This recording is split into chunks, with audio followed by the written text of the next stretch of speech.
சுதா ஊரப்பாக்கத்துல இருந்து இணைஞ்சிருக்கீங்க. சுதா, நீங்க பேசலாம். வணக்கம். நான் ஊரப்பாக்கத்துல, சென்னை ஊரப்பாக்கத்துல இருந்து பேசுறேன். என் மகளுக்கு பேசணும். சொல்லுங்க. என் மகள் பேரு சிவசங்கரி. எப்படி வைவா நடக்கும்? அவ 1900 இல்ல நீங்க முதல்ல அவங்க டேட் ஆஃப் பர்த் கொடுங்க. 1997 மார்ச் 30 இரவு 10:40. மயிலாடுதுறை. 1987ஆமா?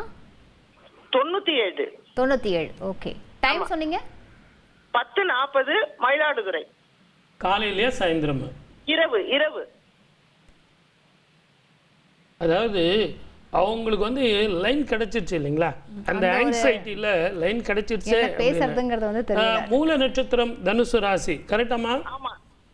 ஆமா. திருமண வாழ்க்கையும் எதிர்காலமும் எப்படி அமையும் சார்? மூல நட்சத்திரம்னு சொல்றாங்களே, என் பிள்ளைக்கு நல்ல வாழ்க்கை வருமா? அந்த மனோபயத்தை விடுங்க, நல்ல வாழ்க்கை வரும். இவருடைய ஜாதகத்துக்கு நீங்க என்ன பண்ணணும்னா, இல்ல நான் சொல்றேன், நீங்க கேளுங்க, பொறுமையா கேளுங்க, ஆங்ஸைட்டி விட்டுருங்க. நான் சொன்ன பிறகு கொஞ்சம் டைம் தரேன், நீங்க எல்லாத்தையும் பேசுங்க. ஆலங்குடி அப்படிங்கிற குரு கோவிலுக்கு போங்க. டிவி பார்த்துட்டு இருக்கீங்களா? பார்த்துட்டு இருக்கேன். இந்த பாருங்க, அந்த டிவியில என்னுடைய கையை பாருங்க. கொஞ்சம் பசும் சாணி எடுத்துக்கிட்டு நல்லா உருண்டை பண்ணுங்க. ஒரு வெத்தலை மேல அந்த உருண்டை வச்சு அதை குழி பண்ணி அதுல நெய் ஊத்தி தீபம் போடுங்க. சரி. இதுக்கு பேர் என்னன்னு கேட்டீங்கன்னா ஸ்வர்ண தீபம்னு பேரு. அந்த ஆலங்குடியில போயிட்டு ஸ்வர்ண தீபம் போட்டீங்கன்னா இந்த பெண்ணுக்கு 2ஆம் வீட்டுக்குடைய குரு நீச்சம், அந்த நீச்சத்தினுடைய தன்மை போகும். அதே மாதிரி உங்களால முடிஞ்ச வரைக்கும் பசுமாட்டுக்கு அகத்திக்கீரை தானம், இது எல்லாம் அந்த பிள்ளை பண்ணணும். அப்படி பண்ணா திருமண வாழ்க்கை நல்லா வரும், ஜாதகம் வரும். எடுத்துட்டு வாங்க, பொருத்தம் பார்த்து தரோம். வாழ்க வளமுடன். All the best. நன்றி சுதா. அடுத்ததாக வெங்கடாச்சலம் சேலத்துல இருந்து இணைஞ்சிருக்கீங்க. வெங்கடாச்சலம், நீங்க யாருக்காக பேசணுமோ கேளுங்க. ஐயா வணக்கங்க. ஐயா வணக்கம், சொல்லுங்க. ஐயா 21/1/1990 ஐயா. காலையில 10:03 ஐயா. அவ்வளோதான், மேட்ரு முடிஞ்சு போச்சு. இனிமேல் நான் சொல்லுவேன். எவ்வளோ அழகாக 2 வார்த்தை தான். அருமையான ஜாதகம் சார். விசாக நட்சத்திரம், துலா ராசி. ஆமாங்க. ஒரே ஒரு மேட்ரு தான், தொழில் வருமானம். சார் கஷ்டப்பட்டு உழைக்கிறேன் சார், ரெக்கக்னேஷன் இல்லை சார். எப்போ தான் சார் எனக்கு ரெக்கக்னேஷன்? சார் அதுதான் போனால் போகுதுன்னு பார்த்தீங்கன்னா திருமணத்துலேயும் எனக்கு நிம்மதி இல்லை. எப்போ தான் எனக்கு நிம்மதியான வாழ்க்கை வரும்? எந்த நிம்மதிக்கு ஒரு வழி சொல்லுங்கள். இதுதான் உங்கள் கேள்வி. கரெக்டா? கண்டிப்பாங்க. சரி, உங்கள் ஜாதகத்தில் சேலத்தில் டவுனில் இருக்கீங்களா, எங்கே இருக்கீங்க? மேட்டூருங்க. மேட்டூர் பக்கம் இருக்குங்க. மேட்டூரில் இருக்கீங்க, கவலைப்படாதீங்க. மேட்டுப்பாளையம் கிட்டையா தூரமா? மேட்டூருங்க. சேலம் மாவட்டம் மேட்டூர். இல்லை, மேட்டுப்பாளையம் கிட்டையுமா? கொஞ்சம் எவ்வளோ தூரம் இருக்கும்? ஒரு 200 கிலோமீட்டர், 150லேருந்து 200 கிலோமீட்டர் இருக்குங்க. இவ்வளவு தூரம் இருக்குமா? சரி, ஓகே. ஒன்று செய்யுங்க. இந்த நாட்டு அவல் இருக்கு இல்லைங்களா? ஆமாங்க. நாட்டு அவல் ஒரு நாள் 1 கிலோ வாங்கி தலைக்கு வச்சு படுத்து தூங்குங்க. சரிங்க. இந்த நீர்நிலைகளில் மறுநாள் எடுத்துட்டு போய் அந்த அவலை போட்டுருங்க. சரிங்க. புரியுதுங்களா? புரியுதுங்க. இந்த அவல் தானம் செய்யறது, அதுவும் வாயில்லா ஜீவன்களுக்கு, மீன்களுக்கு கொடுக்கறது அஸ்வமேத யாகம்னு அர்த்தம். அப்படிப்பட்ட ஒரு தானம். முதல்ல உங்கள் திருமண வாழ்க்கை, செய்யும் தொழில், வருமானம், இது அத்தனையும் அமையும். அற்புதமா இருக்கும். போயிட்டு வாங்க. வாழ்க வளமுடன். All the best. நன்றி வெங்கடாச்சலம். காலர் லைன்ல இருக்காங்க. இருந்தாலும் எனக்கு கேள்வி கேட்க முடியாத அளவு காலர் வந்துகிட்டே இருக்காங்க சார். இருந்தாலும் நான் கேள்வி கேட்கிறேன். நீங்க தானம் சொல்றீங்க. ஆமா, தானம் தர்மம் அப்படின்றீங்க. தானம் தர்மம் ரெண்டுத்துக்கும் வேறுபாடு என்ன சார்? கண்டிப்பா நிறைய வித்தியாசம் இருக்கு. அப்படி பாத்தீங்கன்னா நான் அது ஒரு 1/2 மணி நேரம் ப்ரோக்ராம் பண்ணுவேன். நான் ஒண்ணா கேட்கறேன் சார். நான் கேட்கறதுக்கு மட்டும் பதில் சொல்லுங்க. நீங்க கேட்கறதுக்கு மட்டும் சொல்லணும். எஸ், ஆமா. சரி, ஓகே. தானம் தர்மம் ரெண்டுத்துக்கும் உள்ள வேறுபாடுகள் என்ன சார்? தானம் தலையெழுத்து மாற்றும். தானம் பண்றீங்க அப்படின்னா தலையெழுத்து மாற்றும். ஓகே. தர்மம் பண்றீங்க அப்படின்னா குலத்தினுடைய தலையெழுத்து மாற்றும். இது உங்களுடைய தலையெழுத்து மாற்றும், அது குலத்தோட தலையெழுத்து மாற்றும். ஓகே. இதுக்கு ஒரு ப்ரூஃப் ஒன்று நான் உங்களுக்கு தர முடியும். நமக்கு எப்பவுமே இதிகாசங்கள் தான் நமக்கு எல்லாமே ப்ரூஃப். ஒரே குடும்பத்தில் தானம் செய்கிறவனும் பிறந்தான், தர்மம் செய்கிறவனும் பிறந்தான். அப்படிப்பட்ட ஒரு அபூர்வ தாய் நமக்கு இருக்காங்க. யார் தெரியுமா? குந்தி தேவி. குந்தி தேவியினுடைய முதல் மகன் தானத்தில் சிறந்தவன் கர்ணன்.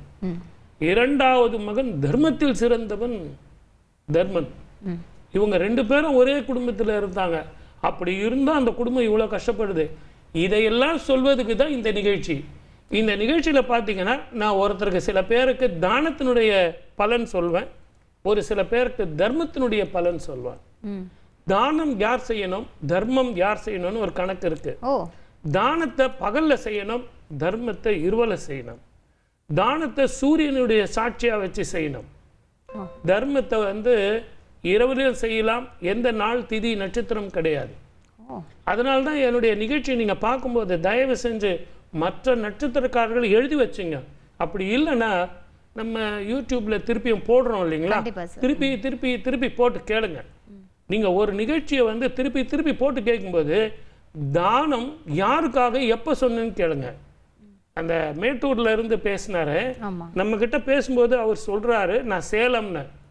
ஆனா நான் உள்ள போய் விளக்கி கேட்கும்போது நான் மேட்டூருங்கிறாரு. மேட்டூர்ல இருந்து மேட்டுப்பாளையம் வர சொல்லி நான் நினைச்சேன். ஆனா அவரால் 200 கிலோமீட்டர் வந்து போக முடியாது. அப்ப அங்கேயே உள்ள இதுல வந்து தானம் பண்ணணும். அந்த தானம் பண்றது வாயில்லா ஜீவன்களுக்கு பண்ணணும். அது என்ன? மீன். அது அஸ்வமேத யாகம் செஞ்ச பலன் கிடைக்கும்.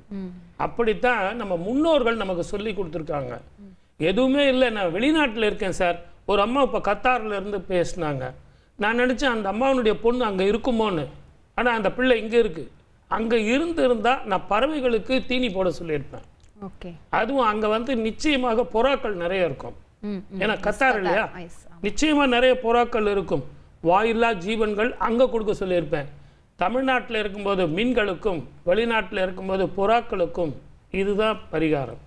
இதை தெரிஞ்சு பண்ணுறதுங்கிறது இந்த நிகழ்ச்சியை பார்த்துட்டு இருக்கிற நம்ம நேயர்களுக்கு, சார் எனக்கு லைன் கிடைக்கல சார், இருந்தாலும் இந்த நிகழ்ச்சியை நீங்கள் ஃபாலோ பண்ணிகிட்டே வந்தீங்கன்னு வச்சிங்களேன், ஒவ்வொரு பரிகாரமும் நம்ம இதிகாசத்திலிருந்து நான் ரெஃபரன்ஸ் கொடுக்க முடியும். Okay, super sir. நம்ம வந்து காலர் கிட்டக்க போய் முக்கியமான பாயிண்ட் நான் இன்னும் சொல்லணும். நம்ம காலரை பார்த்துட்டு எனக்கு இந்த நிகழ்ச்சி முடிக்கிறதுக்கு முன்னாடி ஒரு 2 நிமிஷம் டைம் கொடுங்க. Yeah sure sir. பார்த்திபன் பல்லடத்துல இருந்து இணைஞ்சிருக்கீங்க. பார்த்திபன், நீங்க யாருக்காக பேசணுமோ பேசலாம். வணக்கம் சார். வணக்கம் சார். பார்த்திபன் 25/4/1982 சார். காலை 9:30 மணிக்கு வருங்க சார். இது யார் ஜாதம்? என் பேர் தான் சார். ஓகே, அற்புதமானவர், அன்பானவர், பாசமானவர் சார். நான் யூடியூப்லலாம் பார்த்துட்டேன், எல்லா டிவிலையும் பார்த்துட்டேன். 7.5 சனி ஆரம்பம்னு சொல்கிறாங்களே, தொழில் பாதிக்குமா, வருமானம் பாதிக்குமா, இதுதான் உங்கள் கேள்வி, கரெக்டா? ஆமாம் சார். கடனை கட்டுவேனா? முதல்ல பயத்தை விடுங்க சார். இது 2வது சுற்று உங்களுக்கு. அதனால தான் ஜாதகம் பார்க்கணுங்கிறது. இது வந்து உங்களுக்கு பிறக்கும் பொழுது ஒரு சுற்று வந்து போயிடுச்சு. இப்போ உங்களுக்கு 42 வயசு 10 மாதம், 2வது சுற்று. இதுக்கு பேர் பொங்கு சனின்னு பேர். நிச்சயமாக உங்களுக்கு வருமானம் வரும், கடனை தீர்ப்பீங்க, ஸ்திர சொத்து தேரும். இன்னும் கூட நீங்கள் கடன் வாங்கி வீடு வாங்குவீங்க, ஸ்திர சொத்து சேரும், நல்லா இருக்கும். ஆனால் நீங்கள் கவலைப்படாதீங்க சார். கடவுள் கண்ணு திறந்தா 1 நிமிஷம் சார், இல்லைங்களா? குஷேலனுக்கு வந்து கிருஷ்ண பகவான் ஒரே செகண்ட்ல அந்த அவல்னால வந்தது. ஒரு நாளைக்கு அவல் ப்ரோக்ராம் பண்ணுவோம். நீங்க அவல் கொண்டு வாங்க, நான் அவல் ப்ரோக்ராம் நான் பண்ணி காட்டுறேன். சரிங்க சார். சார் எனக்கு பணம் வருமானு கேட்காதீங்க, வரும். ஆனா என்னன்னு கேட்டீங்கன்னா அந்த அவலுக்கு அவ்வளவு பெரிய விசேஷம். அதனால என்னுடைய அன்பு நேரு உங்களுக்கு சொல்றது என்னன்னா, அவல் தானம் செய்யுங்க. அதுலயும் எப்ப தெரியுங்களா, இரவுல பக்கத்துல இருக்கிற அம்மன் கோவில்ல அவல் பால்ல போட்டு, நான் கேக்குறேன் சார், அந்த பாலை வந்து இரவுல வந்து நீங்க சுவாமிக்கு நைவேத்தியம் பண்ணி அங்கேயே எல்லாருக்கும் கொடுங்க. நீங்க சாப்பிடுங்க. முதல்ல உங்க வீட்டுல பணம் வரும், லக்ஷ்மி கடாட்சம் வரும், கடன் தீரும், வருமானங்கள் கூடும். வாழ்க வளமுடன். All the best. நன்றி பார்த்திபன். அடுத்ததாக செய்திகளை உடனுக்குடன் தெரிந்து கொள்ள உடனே சப்ஸ்கிரைப் பண்ணுங்க.